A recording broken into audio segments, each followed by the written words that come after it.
వాటిల్లు. బొండపల్లి మండలం ఎంకొత్వలస గ్రామంలో పేదల పండుగ పెన్షన్ పంపిణీలో పాల్గొన్న మంత్రి కొండపల్లి శ్రీనివాస్. ఈ సందర్భంగా ఆయన మాట్లాడుతూ ప్రతి నెల పెన్షన్లు పంపిణీ చేస్తూ సంవత్సరానికి 33,000 కోట్లు ఖర్చు అవుతుందని, అదేవిధంగా పల్లెలను కూడా పట్టణాలకు ధీటుగా బాగు చేయడమే మా ముఖ్యమంత్రి ప్రధాన ఉద్దేశమని ఆయన అన్నారు. రాష్ట్రంలో పట్టణాలతో సమానంగా గ్రామీణ ప్రాంతాల్లోనూ మౌలిక వసతులు కల్పించాలన్నదే ముఖ్యమంత్రి నారా చంద్రబాబు నాయుడు ధ్యేయమని రాష్ట్ర సూక్ష్మ చిన్న మధ్య తరహా పరిశ్రమలు సెర్ప్ ప్రవాసాంధ్ర వ్యవహారాల శాఖ మంత్రి కొండపల్లి శ్రీనివాస్ చెప్పారు. రాష్ట్రంలో కూటమి ప్రభుత్వం వచ్చాక గత 10 నెలల కాలంలో గ్రామాల్లో సిమెంట్ రోడ్లు, డ్రైన్లు, ఇతర వసతులను కల్పించేందుకు పెద్ద ఎత్తున నిధులను ఖర్చు చేసి వసతులు కల్పిస్తున్నామని పేర్కొన్నారు.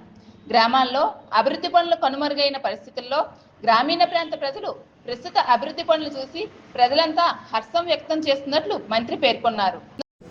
ఈరోజు 1వ తారీఖు పేదల దినోత్సవం అని రాష్ట్ర ప్రభుత్వం రాష్ట్రం అంతా కూడా 1వ తారీఖున ప్రతి శాసనసభ్యులు, ప్రతి మినిస్టర్ కానీ, లేకపోతే ఈరోజు ముఖ్యమంత్రి వారు కానీ, ఈరోజు అందరూ కూడా 1వ తారీఖున గ్రామాల్లో ఉండి గ్రామాల్లో పర్యటించి గ్రామ ప్రజల తాలూకు కష్టకాలు తెలుసుకోవడమే కాకుండా పేదలందరికీ కూడా ఎవరికైతే పెన్షన్ ఇవ్వాల్సిన పరిస్థితి ఉందో వాళ్ళందరికీ కూడా పెన్షన్ ఇవ్వడం పెద్ద ఎత్తున రాష్ట్రం అంతా చేస్తున్నాము. మరి ఈరోజు నేను బొండపల్లి మండలం, గజపతినగర్ నియోజకవర్గం బొండపల్లి మండలంలో ఎంకొత్తవలస విలేజ్లో ఈరోజు సుమారు 420 పెన్షన్స్ డిస్ట్రిబ్యూషన్ జరుగుతుంది. దాని నిమిత్తం ఇక్కడ రావడం జరిగింది.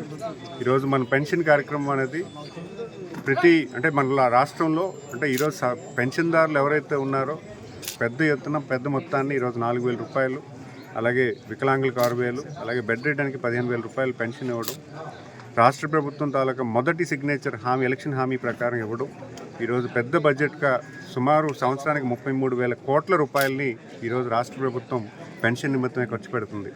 మరి అంత పెద్ద అమౌంట్ ఈరోజు రాష్ట్రంలో గ్రామాల్లో ఎవరైతే పెన్షన్దారులకు ఇవ్వడం అనేది చాలా మరీ ముఖ్యంగా. ఎందుకంటే ఈరోజు చాలా ఇబ్బంది అయిన సిచ్యువేషన్లు గ్రామాల్లో నెలకొంది.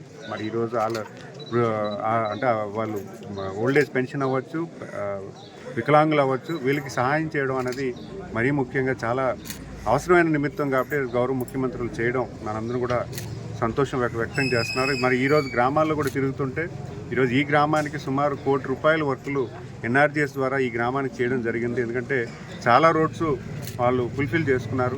అది కూడా వాళ్ళందరూ కూడా గౌరవ ముఖ్యమంత్రి వారికి ధన్యవాదాలు తెలియజేసుకుంటున్నారు. ఎందుకంటే గత 5 సంవత్సరాలుగా ఎటువంటి రోడ్డు డెవలప్మెంట్ గ్రామాల్లో పూర్తిగా కనుమరుగైపోయిన పరిణామంలో ఈరోజు ప్రభుత్వం వచ్చిన 9 మాసాల్లో ఈ గ్రామంలో 1,10 రూపాయలు ప్లస్ ఇంకో 30 లక్షల రూపాయలు శాంక్షన్ అయ్యి ఈరోజు ఈ గ్రామంలో అభివృద్ధి పనులు జరుగుతున్నాయంటే ఖచ్చితంగా దాన్ని మనం అభినందించాలి. ఎందుకంటే ఈరోజు రాష్ట్ర ముఖ్యమంత్రి వారు గ్రామాలు, పట్టణాలే కాదు గ్రామాలు కూడా అభివృద్ధి చెందాలి, గ్రామాల్లో సరైన ఇన్ఫ్రాస్ట్రక్చర్ ఉండాలి, గ్రామాల్లో రైతన్నకి మన తోడుగా ఉండాలని ఒక సదుద్దేశంతో ఈరోజు గ్రామ అభివృద్ధిని కూడా మళ్ళీ 14-19లో ఎంతైతే అభివృద్ధి చేశామో దానికి రెట్టింపుగా ఈరోజు మళ్ళీ ఈ గ్రామాల్లో అభివృద్ధి చేస్తున్నామంటే ఖచ్చితంగా ప్రజానికి అందరూ కూడా చంద్రబాబు నాయుడు గారికి ధన్యవాదాలు తెలియజేసుకుంటారని తెలియజేసుకుంటున్నారు.